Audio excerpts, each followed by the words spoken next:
Mendengar speech-nya Pak Muldoko mengancam Pak Rocky Gerung, rasanya saya pengen lempar. Gimana sih? Kok ada orang guru besar ngomong dianggap sesuatu yang aneh gitu.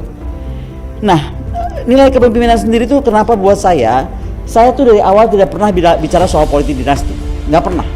Karena menurut saya memang politik kita politik dinasti.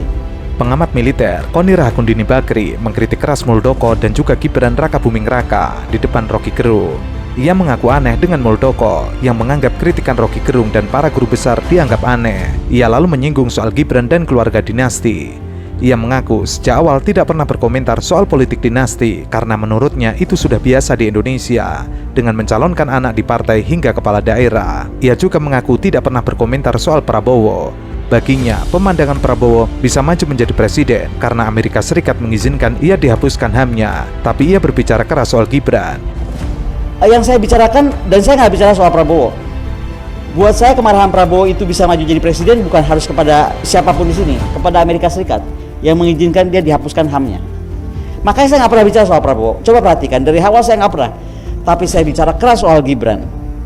Kenapa? Saya langsung bicara dengan Pak Rosan ya. Saya tuh kalau bicara nggak pernah di belakang, langsung ketemu orangnya gitu. Saya bilang Pak Rosan, ini gimana sih sebenarnya janjiannya tuh dengan istana? Oh, nanti setelah 2 tahun baru kemudian Pak Prabowo turun akan digantikan Gibran. Aku jawab, emang bakal hidup Prabowo 2 tahun? Kalau gue jadi Gibran gue matiin. Cepet dia jadi presidennya. Ia mengaku sudah berkomunikasi dengan Rosan Roslani, ketua tim pemenangan Prabowo Gibran. Ia mengaku menanyakan bagaimana sebenarnya perjanjian Prabowo dengan istana. Rosan menjawab, setelah 2 tahun Prabowo bakal turun dan diganti Gibran karena faktor kesehatan. Lalu Koni bertanya lagi, emang Prabowo bakal hidup 2 tahun lagi? Bahkan ia sempat mengatakan, jika jadi Gibran, ia akan segera matiin Prabowo agar cepat menjadi presiden. Ia lalu mengajak pendengar untuk membayangkan jika Gibran tiba-tiba naik menjadi presiden.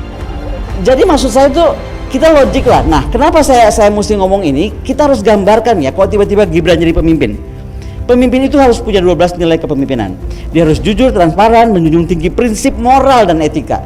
Kalau mulainya saja sudah ramai begini, tidak bermoral, tidak bawa etika, gimana saya bisa taruh kepercayaan itu di sana? Memiliki visi yang jelas untuk masa depan, mengkomunikasinya kepada publik, bukan nyari-nyari Pak Mahfud di mana, gitu.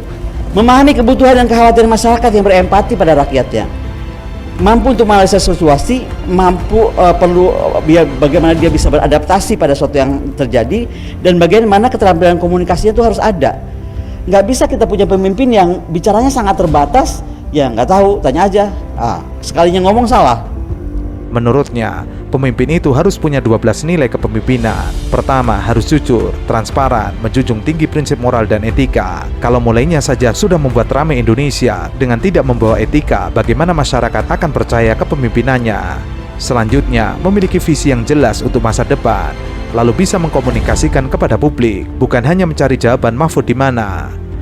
Lalu, memahami kebutuhan dan kekhawatiran masyarakat yang berempati kepada rakyatnya. Selanjutnya, mampu untuk mengakses situasi, lalu memiliki keterampilan berkomunikasi. Jika pemimpin bicaranya sangat terbatas, ditanya malah melempar ke orang lain, sekali ngomong salah, bagaimana nasib bangsa Indonesia ke depan? Yang terakhir, seorang pemimpin harus mampu membangun kerjasama dengan dunia internasional. Bagaimana Gibran akan membangun kerjasama internasional jika membangun kerjasama domestik saja ia tidak mampu?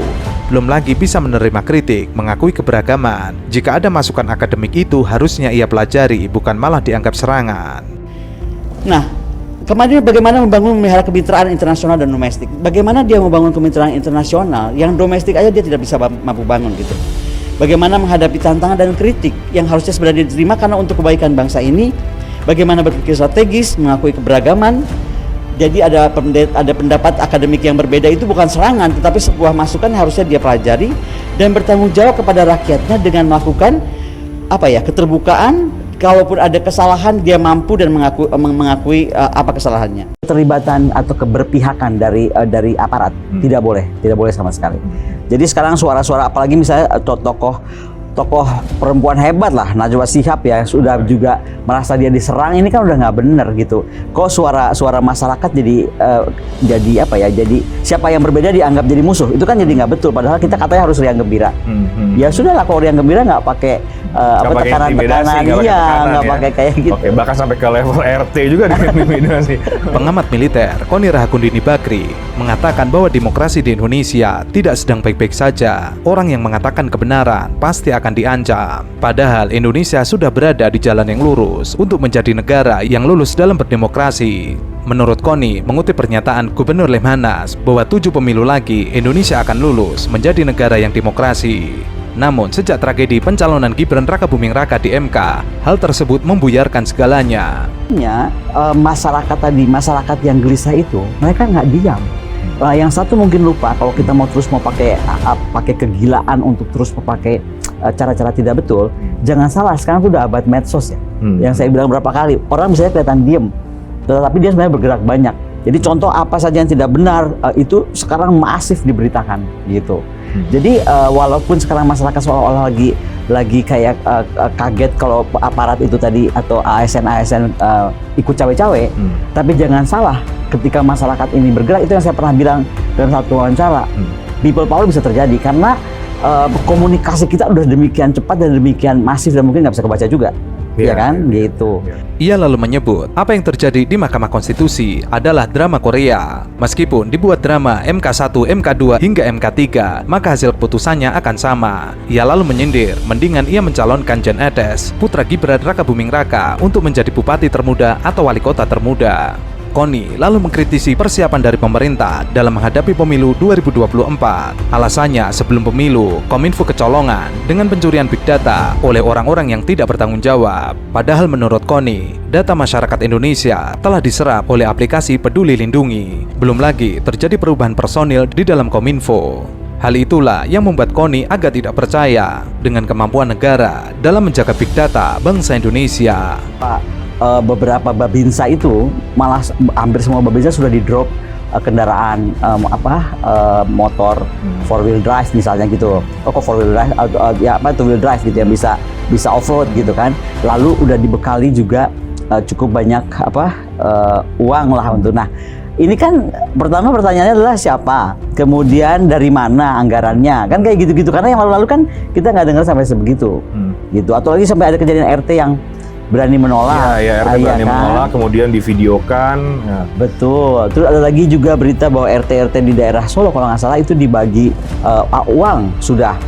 Jadi udah ada keberpihakan gitu, sudah ada paksaan lah kayak gitu. Nah, ini yang mungkin tugas saya selalu bilang bahwa suara masyarakat itu atau suara rakyat itu suara Tuhan.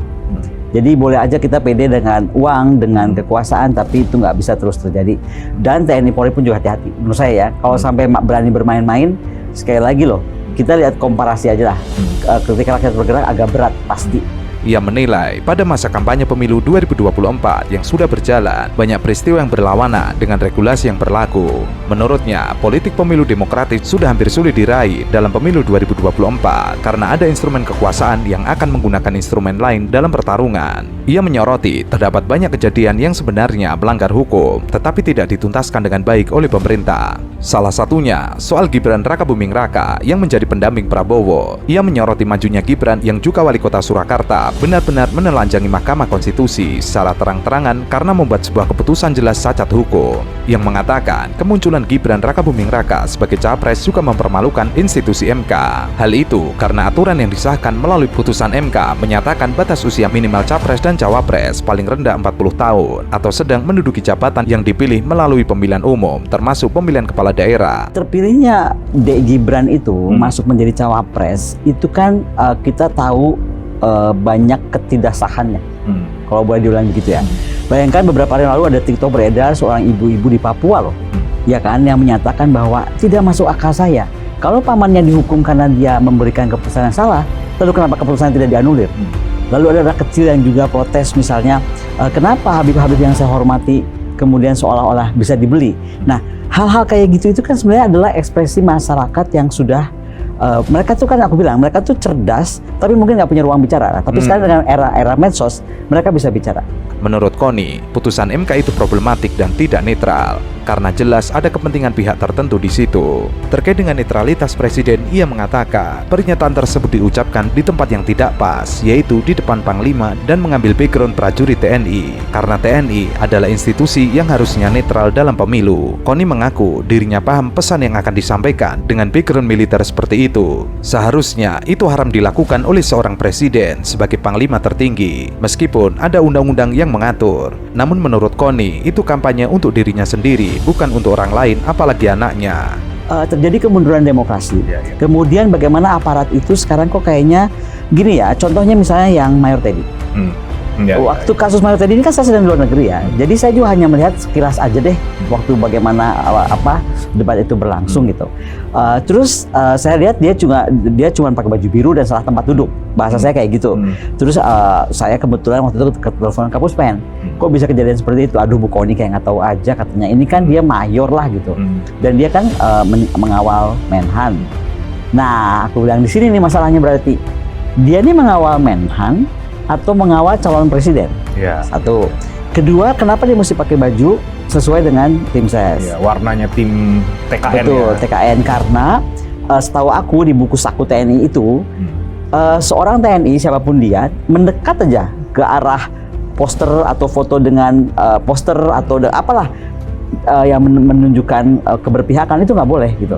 Artinya, hal itu boleh dilakukan saat presiden maju lagi menjadi calon presiden untuk kedua kalinya. Hal ini menurutnya sangat ironi, lantaran negara ingin TNI mengambil posisi netral, kecuali rakyat Indonesia meminta agar aturan diubah menjadi TNI tidak harus netral, diperbolehkan memihak kepada salah satu calon. Deklarasi presiden yang mengatakan ia tidak harus netral dan boleh berkampanye untuk paslon tertentu, menurutnya mencederai demokrasi.